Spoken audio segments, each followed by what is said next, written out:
thanks everyone for coming along. Good morning. What I'm going to talk to you about today is, well, my favourite subject. It's the area of psychology that really got me really hooked, and it's why I'm here today, which is all about understanding the role of evolution and genetics in terms of psychology. So that's what I'm going to do in today's lecture. First half, I'm going to look at evolution. Second half, I'm going to look a bit about genetics and the role they have there. So I'm going to start with, in this first part, going through why I think it's really important to have an understanding of evolution, thinking about things in evolutionary terms when it comes to psychology. I think it's a key part of how we can really get to grips with why our psychology is the way it is. So to do that, I'm going to give you a bit of a potted introduction to things like natural selection, particularly examples of natural selection in humans, and how that can apply, and thinking particularly about our own psychology and the way we behave and the way we think. As well as that, I'm going to talk to you about the history of humans, our evolutionary history, so you get a good idea about what sort of things our ancestors went through to get through to here, and what sort of psychology they provide us with. And also, I think it's always important to look at what is unique in humans. To find out what's unique in humans, it's always important to look at what's it like in other species. I'm going to talk you through briefly some of our close relatives, other primates, other apes. And we're going to finish off with talking about some things that are universal to all humans, and why that's important in terms of saying that these things are evolved in our nature.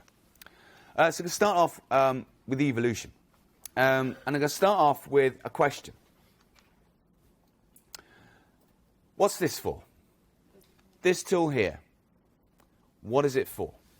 Now, I'm going to get you to put your answers in. I'm going to use something called Poll Everywhere. So if you just go on your tablets, if you go to pollev.com, then /D Farrelly, have a guess. What do you think this particular tool is for? I'm going somewhere with this, trust me. It's not well, it is kind of a trick question. I just want you to have a think, have a look at it, look at different parts, have a guess at what you think this tool is used for. Good start. So we've got punching holes in belts, a nut opener, nutcracker. Very Christmassy themed here, isn't it? Yeah. Quite right. Poking holes in leather. Yeah. Medical equipment. Nice and vague. I like it. You could probably do something quite medical with that. I don't think anybody particularly like it, what you did with it. But it could be. Yeah, belt hole puncher.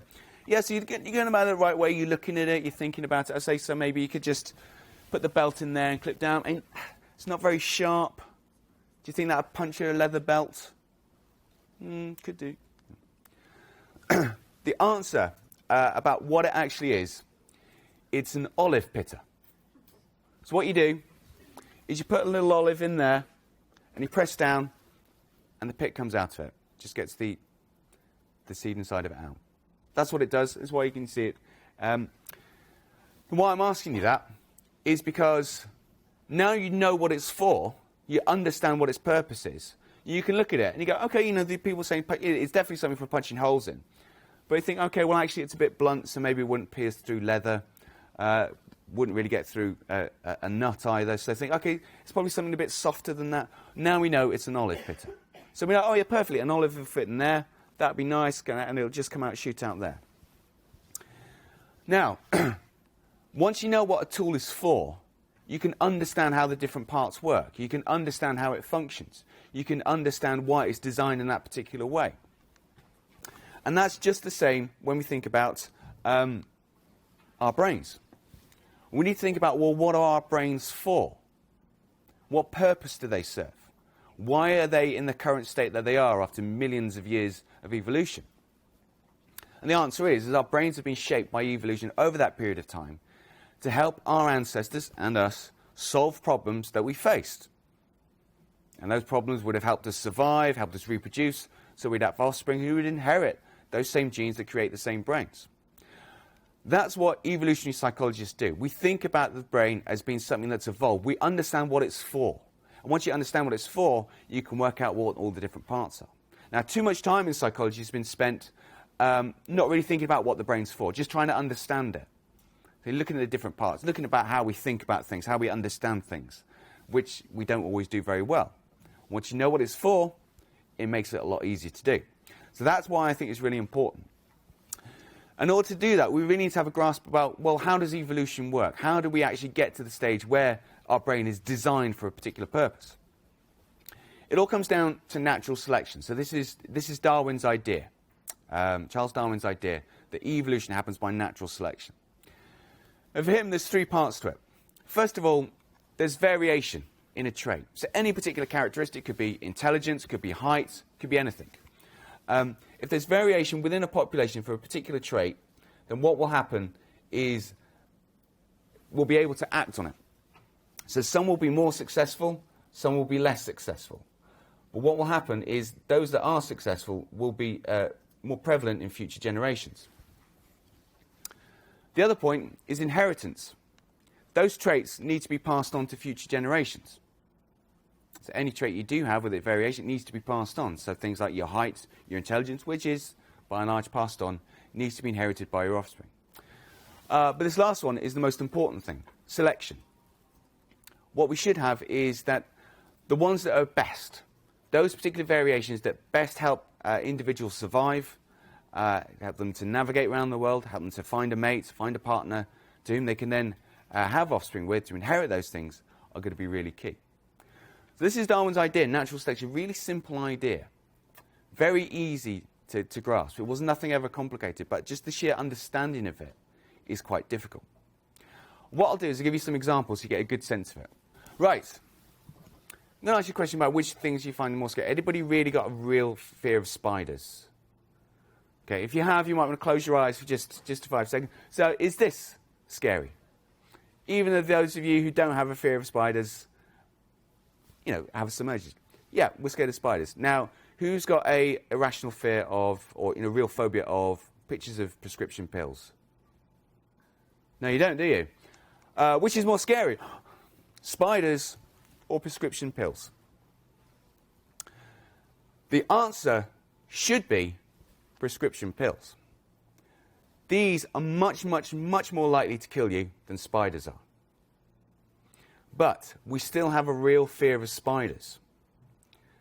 The reason is throughout the vast majority of the history of humans as a species, we've had a fear of things that will kill us, and quite rightly so. If you have a fear of spiders or things that look like spiders, and you run away from them, or you stay away from them, that's fine. If you don't have this fear, and you wander up and go, oh, this is a nice little thing, pat it on the head, it bites you and you drop down dead, that's not very good in terms of passing on your genes to future generations. Dropping dead is never great.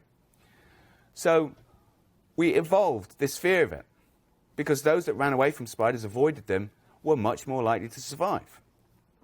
And we've inherited that fear. We still have it now. My daughter's 2 years old. She's got a fear of spiders. I try to instill, I go, oh no, it's cute, it's a little baby, little spider, it's lovely. She's like, no, spiders, no. And trust me, I've checked, there are no venomous spiders in this part of England in 2018. We're all fine. There's no fear. There's nothing to worry about. But we still have the psychology of being fearful of them. And that's not going to go away anytime soon, because there's no need to. We should have this fear of prescription pills, much more likely to kill us, but we don't. We shouldn't have a fear of cars. We stand at the side of the road with cars whizzing by at 30, 40 miles an hour. We just sort of look out and go, oh, I missed it. If it was a 100-foot drop, you wouldn't just go, yep, oh, it's quite far down. We'd stay right far back, because cars were never really a problem until the last sort of 50, 60 years. And our psychology hasn't caught up with that. That's how natural selection works. There'll be variations in levels of fear of spiders, and that'll be inherited. And those who had a real fear were much safer, much more likely to be, less likely to be bitten, and their offspring would inherit that. So which is the case now, we've all got this irrational fear of spiders. Here's an easy one. Which of these is more delicious? Is it the sight of chocolate, melted chocolate? You can almost taste it. Okay, those of you who skip breakfast and we're really feeling it now, nice and delicious. Coming up to Christmas, think about all the chocolates you're going to have. Is that more delicious, or a picture of broccoli? Now, the answer is chocolate, because everybody hates broccoli. Nobody likes broccoli. People say they do, but you're lying. Don't lie to me. You hate it. You love chocolate. Which is right. That's the right thing to do. Think back for the huge amount of time that we lived as a species. What we needed is sugary, fatty foods. That gives you the energy, gives you the nutrients to survive, be able to, to actually get on with your day-to-day life. But it would be so scarce. And one thing that would really help is if you had a real drive to find sugary, fatty foods and eat them. And you found them really delicious, you'd remember where they were and you'd go back to them. It works really well because make sure that you actually get those. Those individuals who had that love of chocolate or love of sweet foods would be more successful than those that didn't. Now, fast forward to 2018, chocolate's everywhere. I mean, you could walk to the canteen, but, if that's too far, there's a vending machine just over there. There's a cafe just there. There's no problem finding fatty, sugary foods, which is a problem for our health. And if you go to the vending machines, they're stocked full of chocolate. They're not stocked full of broccoli, because that would be stupid. Nobody would buy it. We should be eating more broccoli. That will help your survival, but it's only very recently that it's changed. And now we should really be craving broccoli. Say in sort of 100,000 years, the vending machines, or whatever the equivalent is, the vending machines will be full of broccoli. Because that's what everybody loves. And you have to force eat your chocolate. Oh, you're going to have one piece of chocolate before you can have your broccoli dessert. Okay. But at the moment, it doesn't.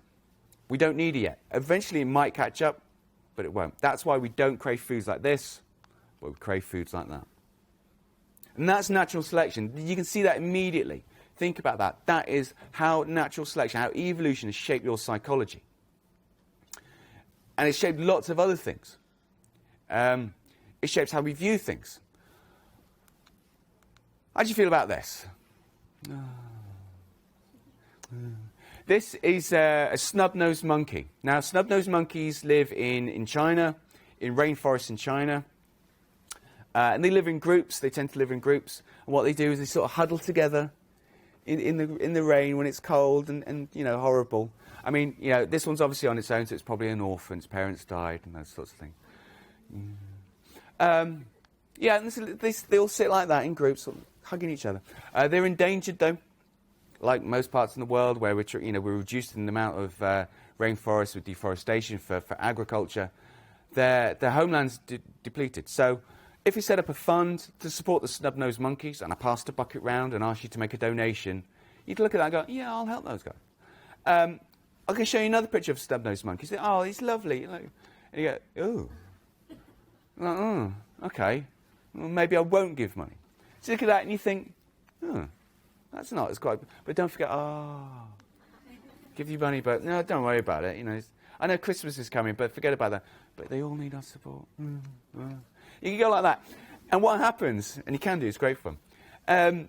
Our brains are hardwired to respond to these things. Because look how young and neotenous it looks. In other words, it looks very, very baby-like, which is what it means. And we respond to those things because we're a species where we have to care for our offspring. They're really difficult to raise. So it's good to have a real positive feeling towards things that look like babies. And this monkey does. And it's not necessarily always humans. If you look at young of any species, you find the same thing. They all kind of look the same. They've all got the same features of quite big eyes, big forehead, quite small lower part of the mouth. And we respond to it in the same way we respond to human babies. We feel the same sort of cuteness. We feel a warmth towards them. And it works very well for human babies because if you feel warmth and love and affection towards them, you're more likely to support them and help them. And they really need it when they're little. But the fact is we have it for anything that looks young. All these species, and it works for any species, trust me. Platypus.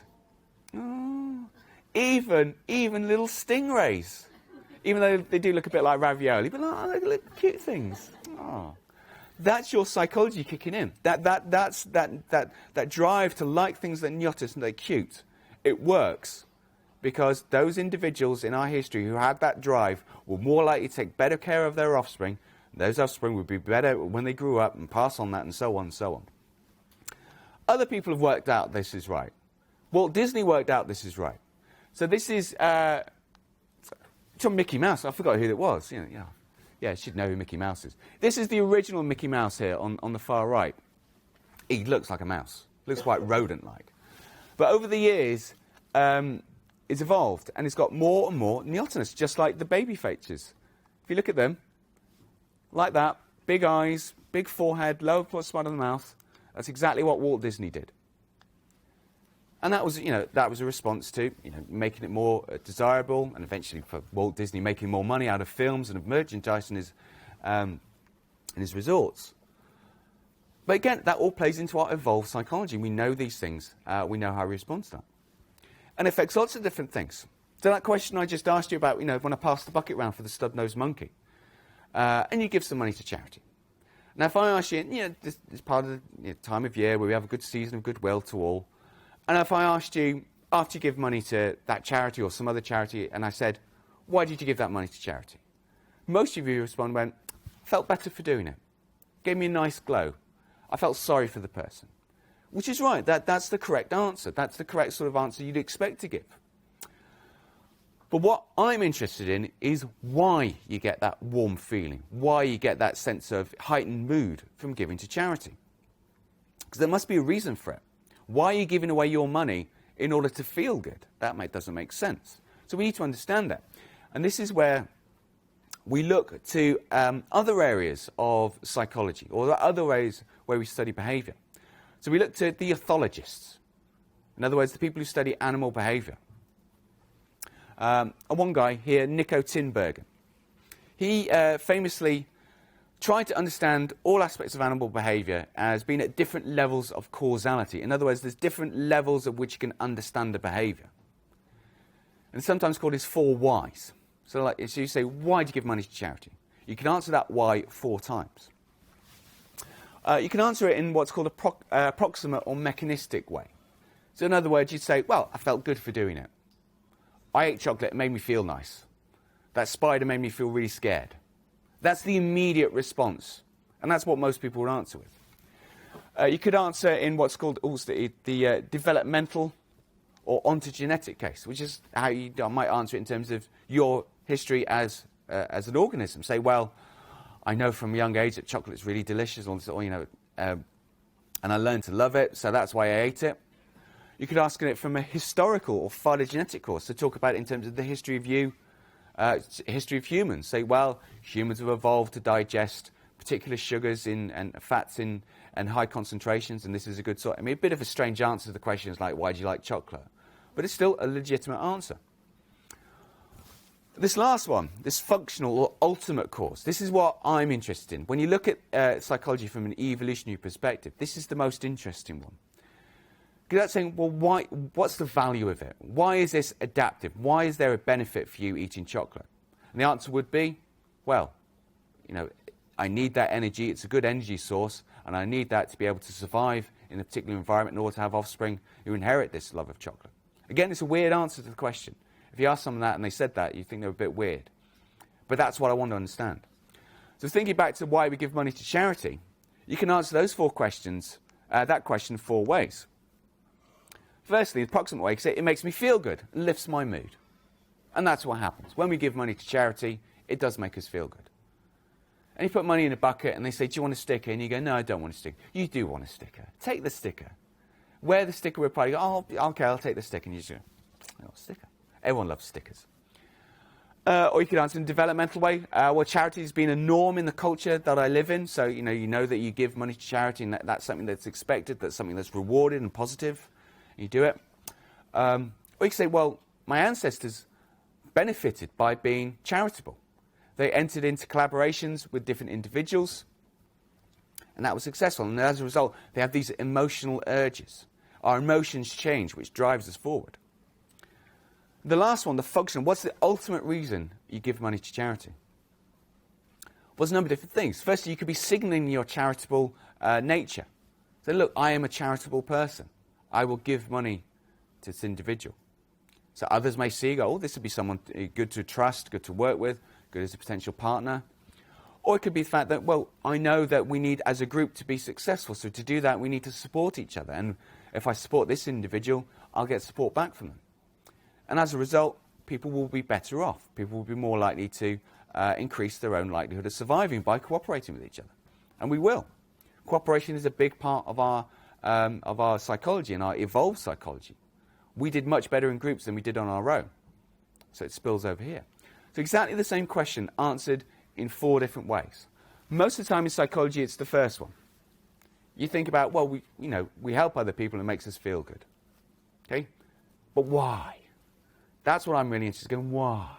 A bit like a toddler going, why all the time. That's evolutionary psychology. We're annoying like that. But we need to know why. Well, why are we like that? That's the ultimate thing. That was what, for me, when I was studying psychology, when I was like you guys, actually I did want to know that. I wanted to know, well, why are we studying psychology? Well, why is our psychology like that? And that was when I studied evolutionary psychology, and it all came clear to me. So for next up, we're going to look at our evolutionary history.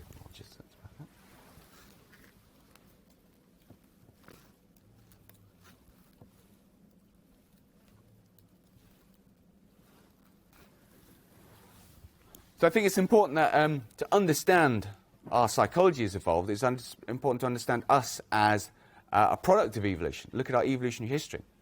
Think about who our ancestors are, or what we know about our ancestors. What were they like? How were they different from us? How were they similar? How did they develop? And also think about, well, what's the first point at which we can say there's a human here? And however we define that, which is a really important point. So let's look at our ancestors. Let's go through them.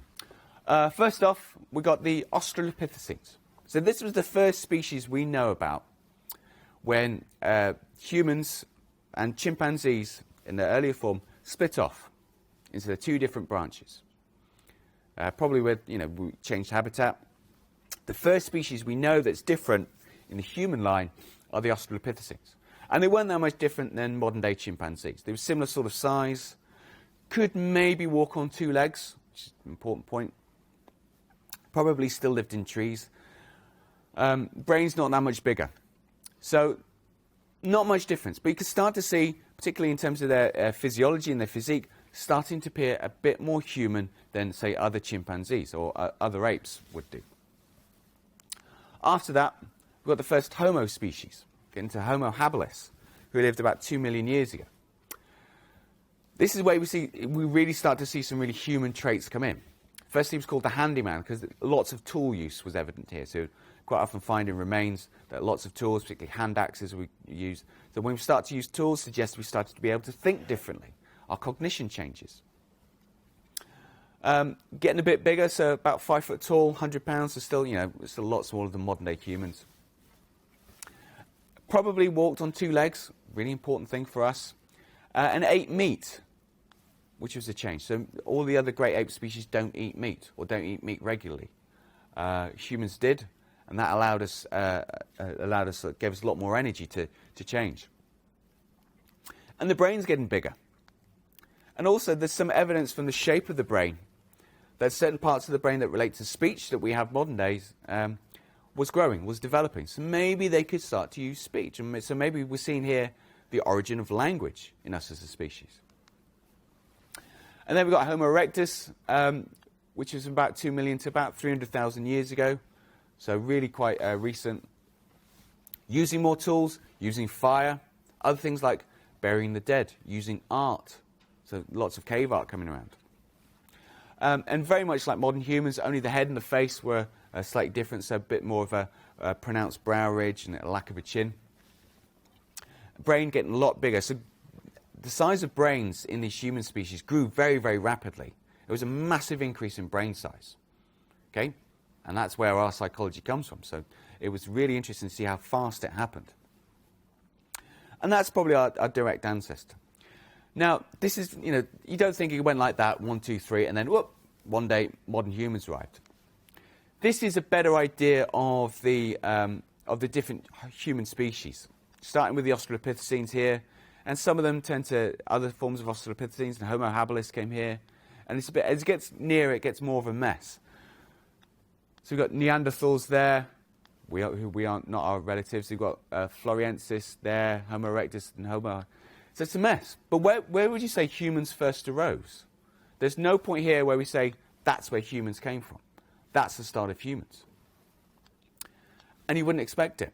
So when people talk about things like the missing link, it's rubbish because, of course, there's a missing link everywhere. And we know all these things from fossils, from fossilized remains. And the fossil remains are really quite remarkable that there's any fossilized remains at all, or we can find them. And there's very few entire skeletons that are preserved. So the Australopithecines, everything we know about them is based on just one skeleton that was found almost 50 years ago, called Lucy, in Africa. And that's all the remains. And from that, from looking at things like the size of the femur, the size of the pelvic, they're able to work out lots of things, like did this species walk upright?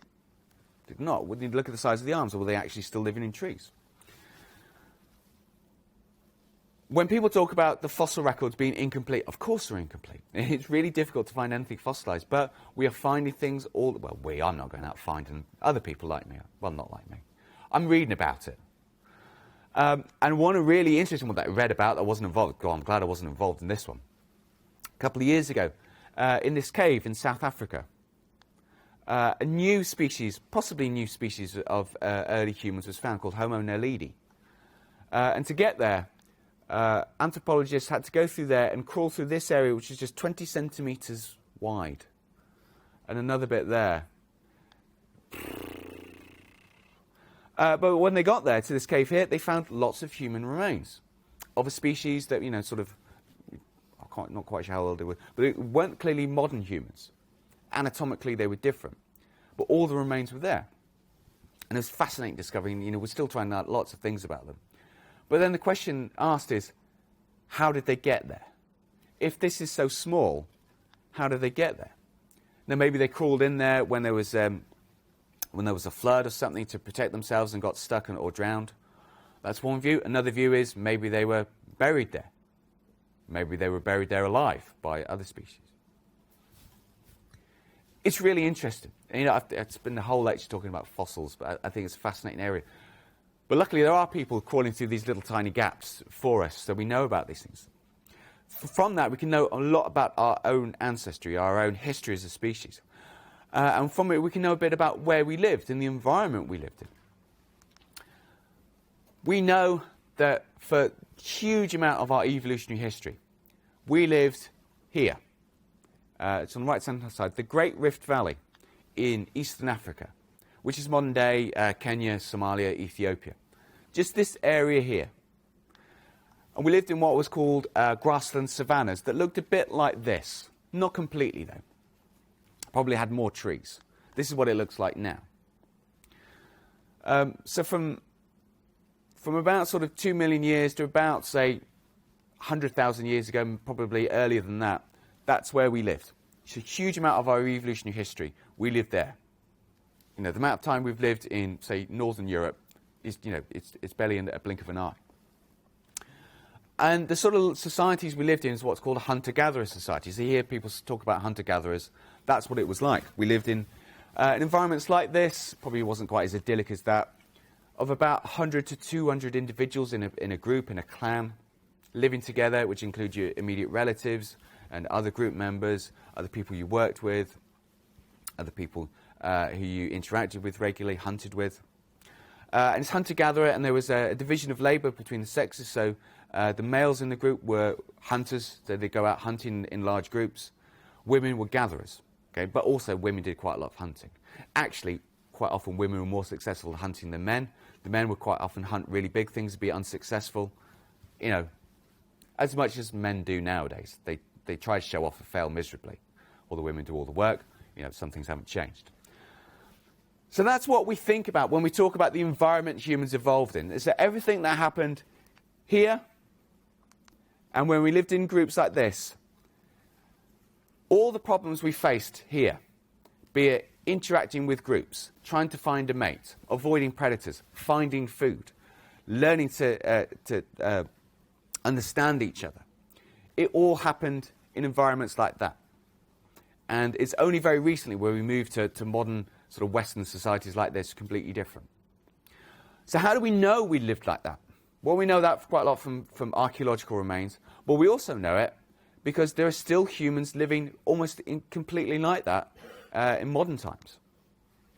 Here are a couple of pictures from a few years ago from a plane that was flying over the rainforest in Brazil and the border with Brazil and I think with Peru. Huge area of the rainforest around the Amazon, completely unobserved. We don't know anything about it. So in order to try to understand it, so see what we could do, they sent off a little plane because they knew that there were some groups of humans still there somewhere. In order to find it, to be able to stop the deforestation, to protect these groups, we need to know where they are. So they flew over and eventually found this little clearing. And they saw that there were some huts there. There was no record of this, no knowledge about this at all. So they took a few pictures from the plane. And then they went a bit closer and took some more pictures. So you can imagine what it was like. So this is a group who, well, it turns out there's no record of them interacting with any other group of humans for the last, I think, 200 years. And you can see, completely untouched. So you can imagine all of a sudden this big metal plane is flying over them. So send out the hunters, which are all the men, who've managed to get themselves all dressed up. They've got their bows and arrows. I wish them luck against the plane with a bow and arrow, but they don't know. This completely new thing, this technology they haven't seen before. And we look at it and think, okay, well, you see there's, all these groups sort of living in probably enough for about, similar-sized groups to what we'd expect from ancestral groups. And it clears to see there is a division of labour, that there are all the men ready to do the hunting. So we can say from that it's probably quite similar to what we predict our ancestors were like. Because it's still the case that they are living like that in modern days.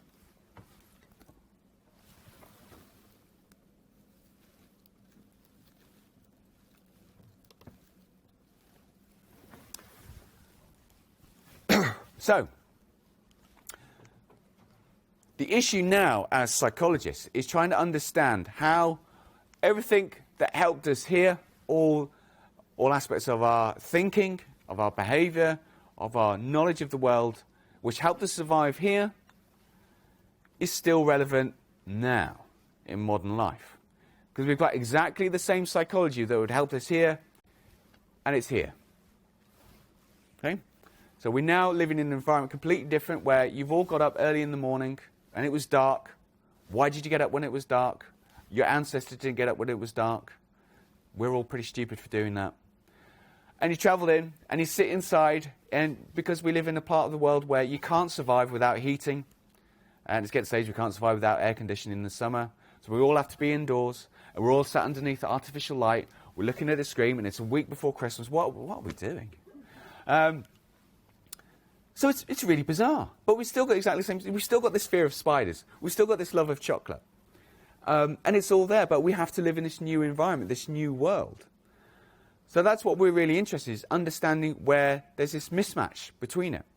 And find about how aspects of our psychology maybe still work quite well, and other aspects where maybe it doesn't work quite so well. And that's what we as evolutionary psychologists do. That's humans' history. Now I want to talk a bit about not just our history, but how we compare to others who are with us now. Nice, easy question. To get you an understanding about it. Which of these is our closest living relative? Is it the gibbon, gorilla, chimpanzee, orangutan, or baboon? Got another little poll to do for that. It's a bit bizarre, this one. If you just go to polev.com/DFowlerelly, just select which one you think was best, most likely to win Strictly Come Dancing, or our closest relative. And let's see what we know. And a clear win for chimpanzees. Correct. Chimpanzees are our closest living relatives, followed by gorillas, then orangutans, gibbons, then baboons. So all our relatives, all part of the primate order. Quite an easy one. But what if you look beyond just our own species, our own order of primates? Here's a tough one. Put these species in order of relatedness to humans. So closest relatives to us first, furthest relatives last. We've got dolphins, rhinos, and tree shrews. So, set this up. quite easy to do.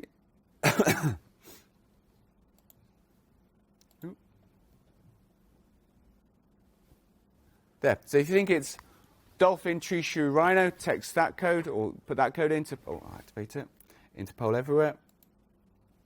If you think it's tree shrew, rhino, dolphin, it's that one. Rhino, dolphin. Anyway, you can see them. You can work it out.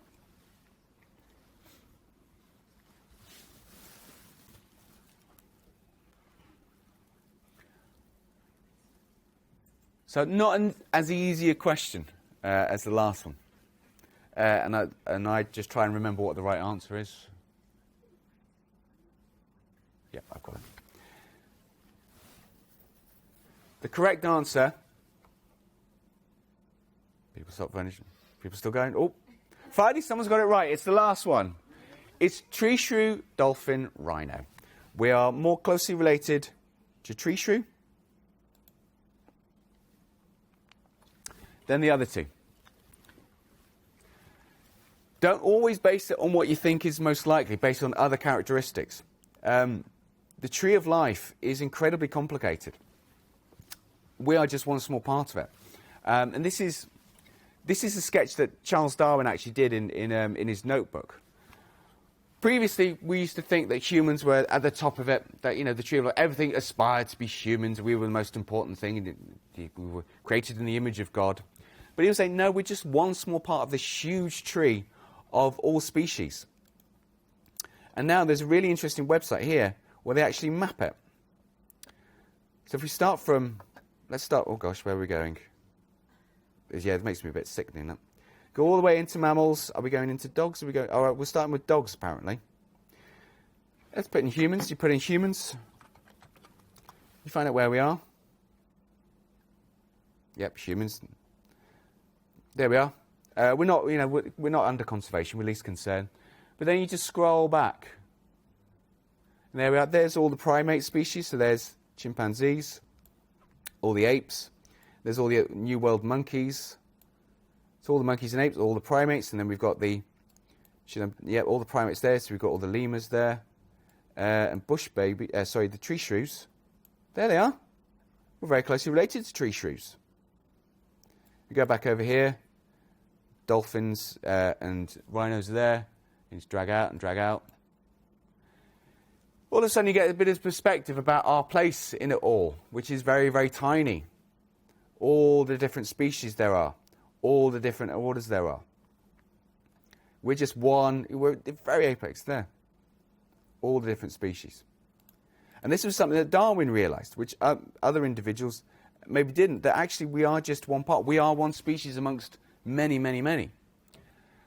And that's how we should think about ourselves. We should compare ourselves to other species, because that's what we are. We are a species of ape. We are a species of great ape. And this is where we split. These are all the apes. So we've got the gibbons here, which are otherwise known as lesser apes. Then orangutans split, then gorillas. And then here's the split between humans and chimpanzees. We split there about 6 to 8 million years ago. That's when the ancestors of chimpanzees and humans split off. So everything that's interesting about us, unique about us as a species, happened in this period here. This rapid growth of brains. Other things like language, other aspects of a change happen here. But it's still always important to compare ourselves to what's happened here, because we are very, very similar to these other species. The different great apes have different ways of living as well. Orangutans, they split from humans about 8 million years ago. They live in Asia. So the only species of ape that didn't really come from Africa. They live a solitary life, so they don't live in groups. They tend to meet just for mating. They're arboreal, so that means they live in trees. Spend a lot of time living in trees individually. Then we've got gorillas, more closely related to us than orangutans are. They live in Africa. They're very large. They don't live in trees. They live on the ground. They forage on the ground in forests. And they start to live in groups and not as individuals like orangutans are. Then we've got chimpanzees, our closest relatives. They came from the same part of Africa, well, same-ish part of Africa that we did. They moved a bit west, we moved east. They live in groups. They have very complex societies. And there's two groups. There's chimpanzees and bonobos. Bonobos are even more closely related to us than chimpanzees. They're called, otherwise known as pygmy chimpanzees. But they have big differences. So there's your normal chimpanzee, your Pan troglodytes, and there's bonobos, Pan paniscus. The social behavior is very strange. For chimpanzees, they have very complex hierarchies. They live in groups. Anybody who watched Dynasties a few weeks ago, you'd have seen that's a really complex hierarchy that chimpanzees live in. Really difficult to understand, so they are quite intelligent. Bonobos, less so. They're much more free, much more easygoing. Very famously use sexual acts as a greeting, as a hello, how are you doing? Good to see you. Sorry about that. They have sex with each other. It's very, very strange. It works for them really well. But, they are still very social. Chimpanzees mostly eat vegetation, but eat some meat. Bonobos completely plant-eating. There's difference in sizes of them. Intelligence. Now, bonobos are more intelligent than chimpanzees. And they have a better ability to use language or communications than chimpanzees do. So, even though they're very similar, we're slightly more related to bonobos. And bonobos are slightly more like humans than chimpanzees, if you think of it that way. They're more intelligent, more likely to have language, more likely to walk upright, and those sorts of things. So what is special about humans? Why are we so special? Why do we think we're so unique? And we are unique. But what is it about us that we're unique? What do we need to study in that line from 6 to 8 million years ago that makes us as a species unique from other apes? Well, firstly, our intelligence. Okay, our brains are 3 times the size of chimpanzees related to body size. So that's a huge increase in brain size over a very, very small period of time. With it came this great intelligence that we have. We've got language. So we've got a very rich form of communication, which has things like grammar and syntax, much different than, say, normal gestural communications of shouting and barking. We have a theory of mind. We understand the intentions of others. We can know what another individual is thinking. They can know what we're thinking. All part of us being a really social species, we're able to understand these things. Our high sociality as well. If we really understand what is special about humans, we need to understand that we're an incredibly social species. Okay, that is the key thing. Everything to understanding our psychology, the way we think, is knowing that we're very social. And we walk upright. There's a physical difference. We walk on 2 legs. That had a huge difference. It could change so many things in our lives. Straight away, as soon as you start walking upright, you can see people. Your hands are free. You can start using different things. And also, we started eating meat, which is a really good source of energy and protein and other nutrients that you need if you're evolving to be bigger, particularly if you're growing bigger brains. You need that high amount of energy. We were only able to do that once we started eating meat, get that amount of energy in. So all these things happened that made us unique. Now from that, what I'm taking you through is our evolutionary history, saying what humans were like, saying, well, we're completely different now, but we've still got the same psychology that we evolved with. Now that's different from what other species have. So what I want to talk to you now is a bit about, well, what is universal amongst all humans? Now, why this is important to talk about human universals is these are traits that are shared by all humans on the planet. All humans have some traits in common. So it could be things like expressions of emotions. A happy face is the same no matter where you go. Now, if we say that a trait is universal to all humans, it means it's something that's not been shaped by the culture in which that human lived. Okay, so if it just so happens that every culture on the planet, this means happiness, maybe not so forced, smiling means happiness, then there's no way that culture could have done that, because culture has done it exactly the same way everywhere. So we say it's unlikely that there's any role for culture or society there. Instead, we say it's much more likely due to evolution, that all humans evolved the same way of understanding and expressing the emotions.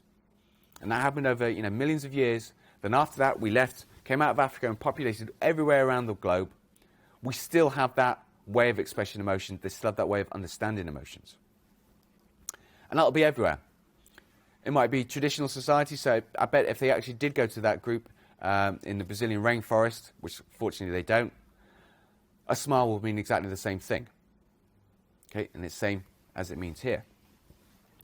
So what other things are universal amongst humans? Well, this is what evolutionary psychologists are interested in. We want to understand these things that are universal, and we can say these things are a part of our evolved psychology, and that's how we should really understand them. And there's a few things that are, and I've just picked off a few that are probably good examples. Firstly, an ability to learn a language at a young age, a very young age. Okay, so we all learned to speak around the age of sort of 2. And you learnt a language, what language you were encountered, the environment you were in, very, very rapidly. Your vocabulary increased hugely. I mean, I've got a 2-year-old daughter at the moment. It's incredible how quickly she knows things. She had a picture of a mole, and you go, what's that? She go, a mole. I went, where have you learnt mole? I haven't taught you mole. She just picks it up incredibly quickly. Now, try and learn that language as an adult. It's really difficult. You can't do it. Well, you can do it, but it's hard work. And you have to try and understand it. But a 2-year-old can do it. That's because their brains have evolved to be able to understand languages very, very quickly. It's something called universal grammar, this language acquisition device we have. And it's incredible. It really is incredible. And all humans have that. Other things, newborn babies can distinguish between faces and other objects, and that's after 24 hours after being born.